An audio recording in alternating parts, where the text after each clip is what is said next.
আসসালামু আলাইকুম বন্ধুরা। বর্তমানে বাংলাদেশে রিসেন্টলি তিনটা মুভি নিয়ে অনেক বেশি আলোচনা চলতেছে, যেটা এবার ঈদে রিলিজ পাবে। সেই তিনটা মুভি হলো বরবাদ, দাগি আর জঙ্গলি। যারা মুভি লাভার আছেন তারা তো অবশ্যই অনেক বেশি এক্সাইটেড আছেন এই মুভিগুলো দেখার জন্য। বাট কোন টিজারটা বেস্ট হইলো সেটাই আমরা আজকে কম্পারিজন করে দেখবো।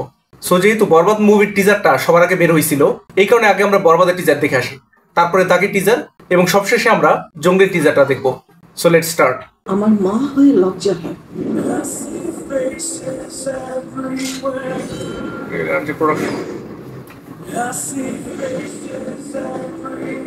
আর তোমার ছেলে বাবা হয়ে এতটুকু লজ্জা হয় না?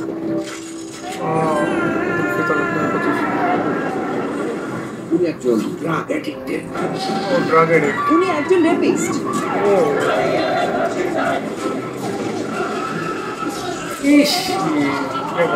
আপনার ছেলে একটা জানোয়ার। ও সেই লোক সাকিবের।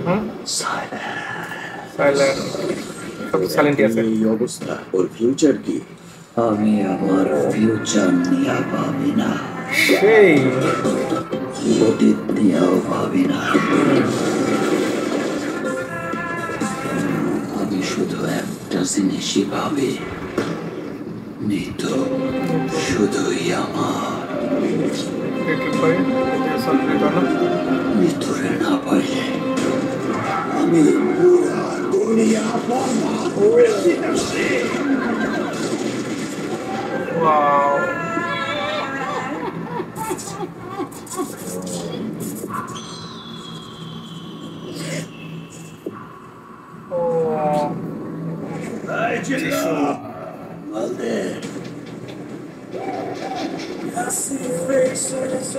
ও মাই গড, দারুণ।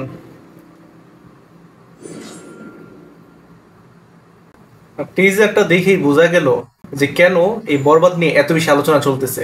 যাই হোক, এখন এই বরবাদ নিয়ে কথা বলতেছি না, আগে আমরা দাগির এরপর জঙ্গলি টিজারটা দেখে আসি, তারপর আমরা একসাথে আলোচনা করবো যে কোনটা টিজারটা বেটার হলো। তো চলুন এখন দাগির টিজারটা দেখে আসি। আব্বা আমাকে সবসময় বলতো, নিশান, জীবনের একটা লক্ষ্য খুঁজে বের কর।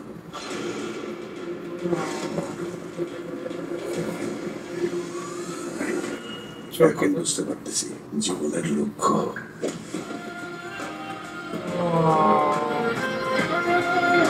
আপনার পুরো অন্যরকম লাগতেছে।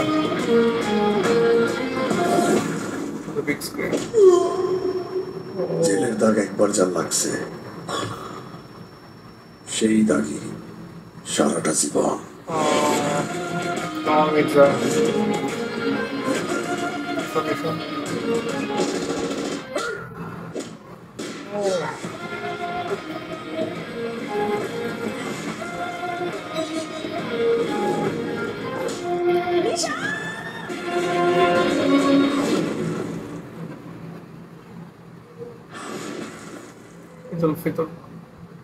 না, এখানেও কিন্তু আমরা আফরান নিশোকে ডিফারেন্ট একটা লুকে দেখতে পারলাম।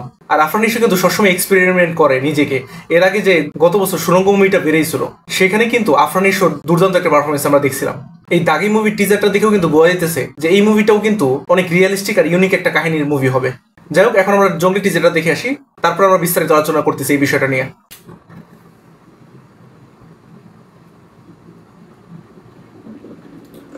বারুদ, আগুন, হাওয়া এক হইলেই ধোয়া।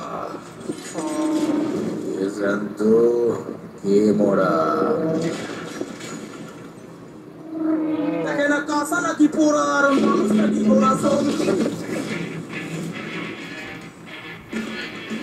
আমি পুষ্পা, কবির সিং, জঙ্গলি। জঙ্গলি, ও সিয়াম আহমেদ, ওরে পুরাই জঙ্গলি মনে হইতেছে। কিন্তু সবার জন্য না। জানো, তোমাকে না আমার খুব ভালো লাগে। তুমি আমাকে তাড়িয়ে দিবে না তো?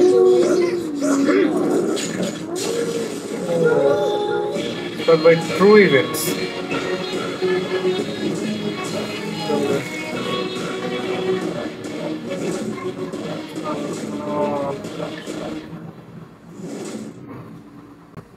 জঙ্গলির টিজারটাও কিন্তু অনেক ভালো হয়েছে, বিশেষ করে সিয়ামকে কিন্তু পুরো অন্য লেভেলের লাগতেছে। মানে এখানে জঙ্গলির ক্যারেক্টার এত ভালো মানাইছে সিয়ামকে, যেটা দেখে কিন্তু বেশিরভাগ মানুষই হয়তো অবাক হবেন। কারণ সিয়ামকে কিন্তু আমরা অতটা অ্যাক্টর হিসেবে মানে অতটাও জাজ করি না, কারণ আফরান নিশো যেই লেভেলের অ্যাক্টর সেই লেভেলে কিন্তু আমরা কখনোই সিয়ামকে রাখি না। আর সিয়াম কিন্তু শাকিব খানের মতনও বড় কোনো সুপারস্টার না।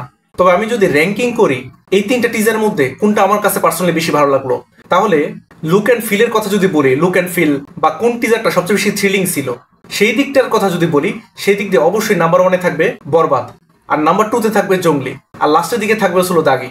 বাট আমরা যদি প্রেডিক্ট করি যে কোনটার কাহিনী হয়তো বেটার হইতে পারে, যেটার জন্য অ্যাকচুয়ালি আমরা মুভি দেখি, তাই না, ভালো একটা স্টোরি দেখার জন্য, ভালো একটা কাহিনী দেখার জন্য, তাহলে এই দিক দিয়ে আমার মনে হইতেছে দাগি সবার আগায় থাকবে। কারণ আফরান নিশোকে আমরা সবসময় দেখে আসছি দুর্দান্ত দুর্দান্ত সব কাজ করতে, যেগুলোতে অ্যাকচুয়ালি ভালো একটা স্টোরি থাকে। সো দাগি থেকেও এই একটা এক্সপেকটেশন আছে যে এটার কাহিনী অসাধারণ হবে। তবে বরবাদ আর জঙ্গলির কথা যদি বলি, এই দুইটার স্টোরিও ভালো মনে হইতেছে। তবে এই দুইটা যেহেতু অ্যাকশন নির্ভর মুভি হবে, এটার প্রতি হয়তো মানুষরা বেশি এক্সাইটেড থাকবে, কারণ অ্যাকচুয়ালি মুভি কোনটা ভালো হয় সেটা তো দেখলেই বোঝা যাবে। তবে জাস্ট টিজার ওয়াইজ যদি আমরা কথা বলি যে টিজারটা কেমন হয়েছে, তাহলে আমি বলবো বরবাদেরটাই সব থেকে বেস্ট হয়েছে। কারণ শাকিব খানকে এইখানে যেইভাবে রিপ্রেজেন্ট করা হয়েছে, এরকম ভাবে কিন্তু শাকিব খানকে আমরা কখনোই দেখি নাই। সো আমরা ট্রেলারের অপেক্ষায় আছি, দেখা যাক ট্রেলারটা কেমন হয় বরবাদের। তবে আপনার কাছে কোন টিজারটা সবচেয়ে বেশি ভালো লাগছে সেটা অবশ্যই কমেন্ট করে জানাবেন। আজ আসি, আল্লাহ হাফিজ।